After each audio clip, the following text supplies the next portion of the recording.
તો સવાલ ઈ છે કે ચેતરભાઈ વસાવાને જેલમાં રાખવા પાછળ ભાજપની મનસા શું છે? કે ચેતરભાઈ વસાવા ધારાસભ્ય હોવા છતાંય જો એમને જેલમાં નાખી શકી છે, જો આદિવાસી સમાજનો અવાજ ઉઠાવ્યો હતો, ભાજપની સામે બોલ્યા, તો એ આદિવાસી સમાજમાં ભાજપ મેસેજ આપવા માંગે છે.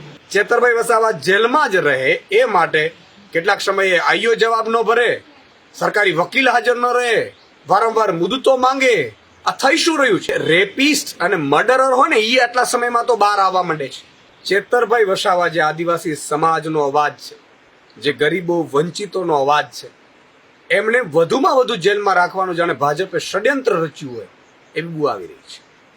તમે જુઓ ચેતરભાઈને ઉપર ગુનો શું છે? FIR માં જો જોઈએ તો પણ ગ્લાસ ફેંકવાનો ગુનો છે, અને ગ્લાસે વાગ્યું નથી પાછું કોઈ, છતાંય એટલી બધી કલમો તો લગાડી.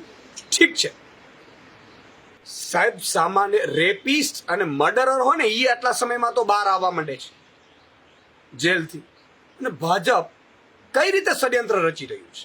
ચેતરભાઈ વસાવા જેલમાં જ રહે એ માટે કેટલાક સમયે આઈઓ જવાબ ન ભરે, સરકારી વકીલ હાજર ન રહે, વારંવાર મુદતો માંગે. આ થઈ શું રહ્યું છે? આમ આદમી પાર્ટીએ અત્યારે ગુજરાત હાઈકોર્ટના બેસ્ટ વકીલો અને દિલ્હીના પણ બેસ્ટ વકીલોએ રોક્યા છે. પરંતુ સવાલ ઈ છે કે ચેતરભાઈ વસાવાને જેલમાં રાખવા પાછળ ભાજપની મનસા શું છે?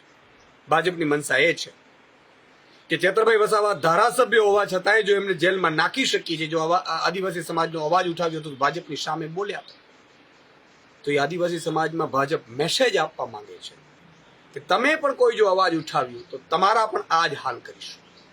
પણ આમ આદમી પાર્ટીનો એક સૈનિકને આદિવાસી સમાજ ડરવાનો નથી. આદિવાસી સમાજ અંગ્રેજોને ભગાડી ચૂક્યો છે, અંગ્રેજોને અહીંથી ભગાડ્યા છે. તો ભાજપ પણ તમારી શું હિસ્સિયત છે? પણ સવાલ એ છે કે તમે આજે ચેતરભાઈને હજી 5-25 દિવસ વધારે જેલમાં રાખી શકશો, પણ આદિવાસી સમાજ તમને ઘરમાં નહીં ઘૂસવા દે, તમને ગામમાં નહીં ઘૂસવા દે. આ રીતે એક ધારાસભ્યને તમે એવો મેસેજ આપવા માંગો છો આદિવાસી સમાજ કે તમે કચડાયેલા રહો, ગરીબો લો, તમારો કૌભાંડ તમે બહાર પાડશો અમારા, અથવા તમે ભાજપની સામે અવાજ ઉઠાવશો, સરકારની સામે અવાજ ઉઠાવશો તો કચડી નાખીશું તમને જેલમાં નાખીને. આ વાત એક આદિવાસી સમાજના યુવાન સુધી પહોંચવી જોઈએ. કઈ રીતે ભાજપ ચેતરભાઈ વસાવાને જેલમાં વધારે દિવસો રહે એવું પ્લાન કરે છે? હદ થઈ ગઈ યાર. તમે જુઓ એટેમ્પ ટુ મર્ડર કે મર્ડર વાળા કે રેપિસ્ટ હોય, બળાત્કારીઓ બહાર આવી જાય છે એટલા સમય. કેટલા સમયથી ચેતરભાઈ જેલમાં છે, અને તારીખ પર તારીખ હાજર ન રહે. મને લાગે છે કે આદિવાસી સમાજ ભાજપને અને ભાજપની આ મનસાને, જે આદિવાસી સમાજનો અવાજ બનનાર ચેતરભાઈને જેલમાં નાખ્યું છે, એને ઓળખશે અને આગામી સમયમાં ચૂંટણીઓમાં એમને જવાબ આપશે.